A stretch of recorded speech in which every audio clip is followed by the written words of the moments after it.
Welcome back to my channel, Stardust Stories, where I aim to tell my stories in order to help someone overcome heartache and pain in their lives by realizing that no matter what your circumstances, you have the power within you to overcome anything.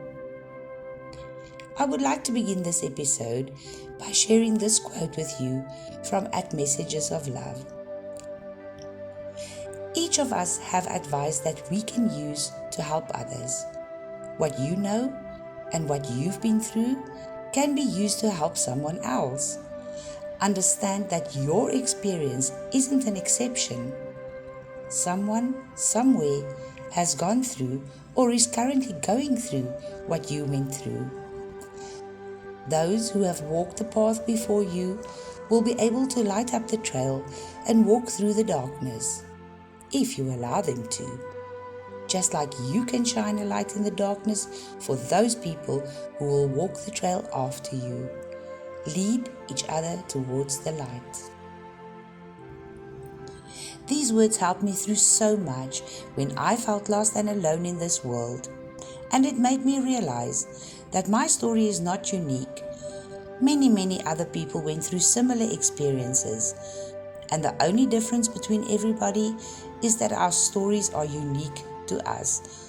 Although similar, they are still unique to each and every one. The way we overcame and dealt with it is also unique. But one thing's for sure, you are not alone. My story begins about 50 odd years ago when I was a little girl of about 4 years old. And although, as is normal, I cannot remember all the exact details of my very early childhood, but the one profound memory that I have is of a 4-year-old girl playing with her 2-year-old sister, when my mother approached us with a question that no small child should ever be asked or be expected to answer. And that is, "I'm leaving your father and I want to know if you would like to stay with me or your father." I cannot even remember my answer. All I clearly remember is the question, and my mom leaving and we staying with my father. I don't know if my answer had anything to do with the outcome. I highly doubt it, but we stayed with my father until he obviously realized that it was not an easy task to raise 2 young children as a single father. And then we moved to my grandparents, his mother and father. At the age of about 7, my dad bought a small holding and we moved there. And this is also where I started my schooling career. I remember the very early days of us living on the farm, the carefree life we had, playing with the animals, running in the open fields, just as a child should do. But at school, it was a bit different. In those years, the early 1970s, divorce was frowned upon.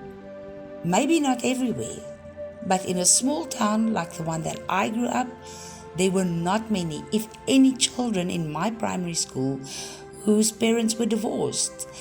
And right from the outset, I was treated differently by the other kids at school as well as the teachers. There was one particularly nasty pair of sisters who came from a very wealthy and well-to-do family, and as they traveled on the same bus to school and back, they really went out of their way to make my life difficult. My confidence started waning and I didn't really understand why I was treated so differently. Was it then just because I did not have a mother? But years later, I realized that they were only doing that because they themselves were actually very insecure and felt better about themselves by bullying me. And as much as it hurt, I realized that it actually had nothing to do with me, but it had all to do with who they were as people. But the damage that they have done to my self-esteem and confidence would last many years into my adulthood. And it took me years to work on that and to regain some confidence in myself. There was this one specific instance that I will never forget, and it still haunts me to this day. And thinking back on it now, I am still amazed that kids can be so cruel and that they get away with bullying and breaking another child's self-esteem to the point of no return. We were waiting for our bus to collect us to take us home one afternoon, and I really had to go to the toilet. But as I was afraid that I would miss the bus, and the only child I could ask to ask the bus driver to wait for me should the bus arrive before I came back from the girls' room, was one of these sisters. So I scraped up the courage to ask her, and she just bluntly refused to tell the bus driver to wait for me. So, being so afraid to miss the bus, I just stayed and waited for the bus with the other kids. And as I really needed to go, I tried to keep it in, but eventually I just had to release. And I still remember that feeling of standing there, the feeling of the urine running down my legs and forming a puddle around my feet, the shame, the embarrassment. There were teachers who really took a pity on me, and they went out of their way to look out for me. And I will always be grateful to them because they made me feel safe in a world where I really did not feel safe at all, and in a world that I thought I did not belong. One specific teacher I will never forget was an older lady, and she and her family stayed on a farm not far from us. And as they had met my father and grandparents, they were aware of the fact that I did not have a mother living with me. And so one year when we had a school concert, she made my costume. And I remember how amazing I felt because being part of the school day was such a big thing. And if she did not make that costume for me, there was no ways that I would be able to partake. She really looked out for me, and that meant so much to me. During those years, my sister and I did not have a lot of contact with my mother. She was living her life and we were living ours. So one school holiday, my dad took my sister and I on a sea vacation. And we were over the moon. I remember the excitement of our first visit to the ocean. But that holiday turned out to be the one that would change my life forever. The holiday started amazingly well. We went to the beach every day, enjoy a typical seaside holiday, playing in the sand, swimming, just being kids. We stayed in a caravan park and it was wonderful. Until one night, while I was sleeping, and I woke up and my dad got into my bed. I was not sure what was going on. And he just said to me, he wants to show me how grown-ups show each other how much they love each other. I remember being confused, and he just kept saying, I should be quiet, as my sister was sleeping in the bed next to me. And he went about his business, and he just said that I shouldn't worry about it, and I must never tell anybody about it. It will be our secret. I was 10 years old at that stage. This went on every night for the remainder of our holiday. And I remember feeling so confused, and somehow the rest of the holiday was just not that nice for me anymore. I felt this burden of the secret that I had to keep, and I remember feeling so lonely. After that holiday, the sexual abuse continued at home, and it continued until I was about 13 years old, just after I started having my first period. It all stopped suddenly.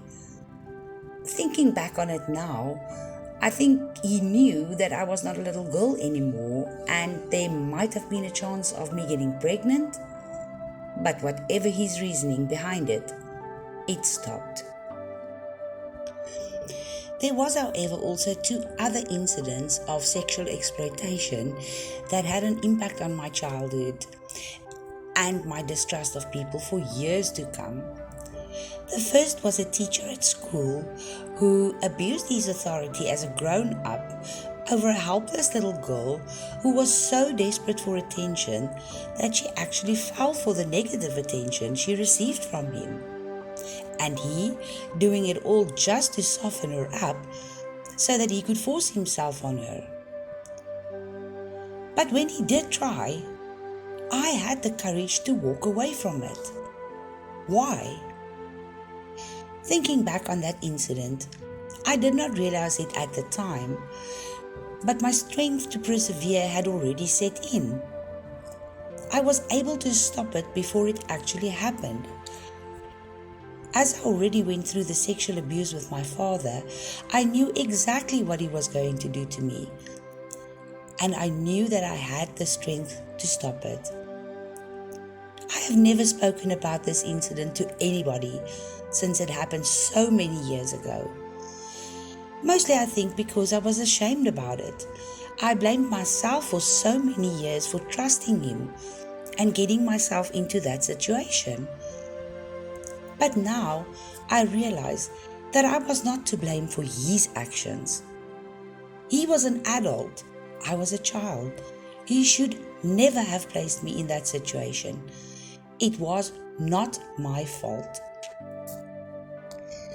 The second incident was with my uncle, my dad's brother who stayed with us at the time. I described the details of the incident with him and the teacher in detail in my book, but for this episode I will stick to the crunch line of what had happened and how I came to realize that victims of sexual abuse always believe that what had happened was their fault, that they did something wrong to make this happen. No, you did not do anything wrong. You are the victim. You are an innocent victim of people who could not distinguish between the right and the wrong. The problem lies with them, not with you. Although the incident with my uncle was just a once-off and nothing seriously really happened other than him invading my privacy, the disgust I felt about myself lasted for years. I blamed myself. Although I knew that I did nothing wrong to provoke his actions, I still blamed myself and I was angry with myself for so many years. But again, thinking about that many years after that, I realized again, I was a child. He was not supposed to do that. It was not my fault. Apart from the sexual abuse that I went through as a young girl, I had a grandmother that just couldn't stand the sight of me. My dad was her blue-eyed boy, and the fact that my mother divorced him was a hard pill to swallow for her. She hated my mom, and she took that hatred out on me. As she always said, "You are just like your mother. You are good for nothing. You will be a whore like your mom one day. You will not amount to anything in life." Those words defined so many years of my life. And every time my life was in shambles, I could hear her words. So I allowed her words to define who I was, because I believed them to be true. My sister, on the other hand, could do no wrong in my grandmother's eyes. I can still remember the pain in my heart when we as children did naughty children things. My grandmother would wait until my dad got home to tell him what I did wrong and that I should be punished. He would then take his belt and give me a spanking. All the while my grandmother and my sister peep around the corner and laugh at me while I was being beaten. The betrayal of my grandmother and sister was a pain that was very deep-seated in me for many years afterwards. My grandpa, who on the other hand was such a sweet old man, And I think he tried his best to make up for the way my grandmom treated me by being loving and caring. And he would do things like walk us to the bus stop every day, carrying our school bags, polishing our school shoes, buying us sweets every Friday when he went to town. But as children were supposed to be seen and not heard in those days, I really never had the opportunity to chat to him other than the normal day-to-day things. But I knew he cared for me. My early childhood was by no means easy, but there were also a lot of things that I think of to this day that was really special, like the neighbors we had and with whose kids we spent so much time. And they were a refuge for me, because when I visited them or we played together, I somehow felt like a normal kid. In the next episode, I will tell you about my teenage years, the interactions I had with my mom, and my first experience with love, and how the experiences during that time affected my early adult years and helped me to become the person I am today. Until next time, never forget, you are strong, you are loved, and you are special.